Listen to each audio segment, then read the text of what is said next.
Hello and welcome to Tailgate Talk Week 10 edition, the semifinal, regional semifinal edition.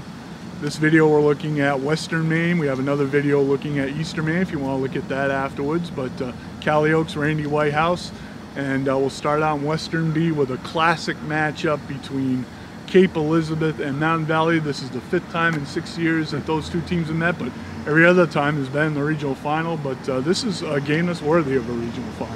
It is, and you think of their regular season matchup a couple of weeks ago, and it's kind of like when Ali and Frazier fought in that thriller in Manila. They were never the same afterwards, and you got to wonder about both teams because they took a physical beating in that game, especially Cape Elizabeth. Lost 3 starters, I believe.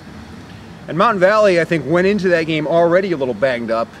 Coach Jim Aylward has talked about the second half of their schedule wasn't really kind. It played out so that all the tough teams were on the second half of the Falcons' schedule, and they played Wells week 5 and week 6, and I don't think they had really recovered from that when they went to Cape Elizabeth and won 20-14 a couple of weeks ago. So it'll be interesting to see what kind of team both teams are able to put out there on Friday night. Mountain Valley had no problems with Spruce Mountain in the quarterfinals.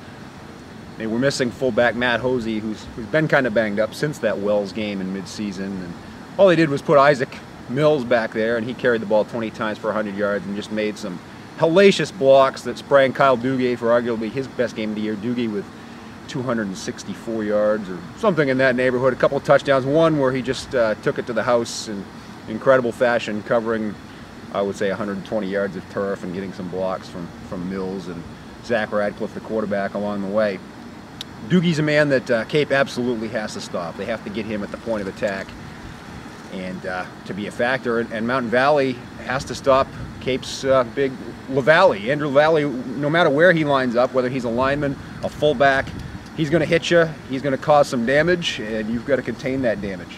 Yeah, he didn't run very much in the first game. I was a little surprised. Maybe Cape was holding something back. They had him back there in the backfield last week, and when I think he scored 3 of their touchdowns, but he's banged up too. He was limping at the end of the game.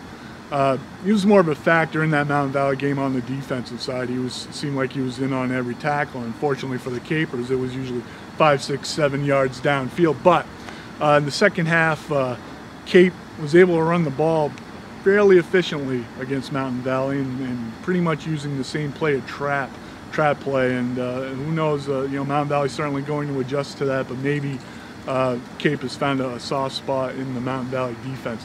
Going to Class C, and another matchup from last year, repeat of last year, involving number 1 Yarmouth and number 4 Lisbon.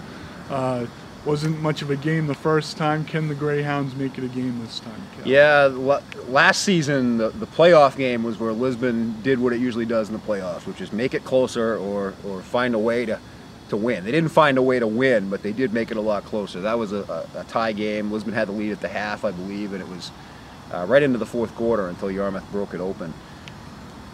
I think it's going to be a little harder to do that this year just with personnel, and I think also you got to look at Lisbon.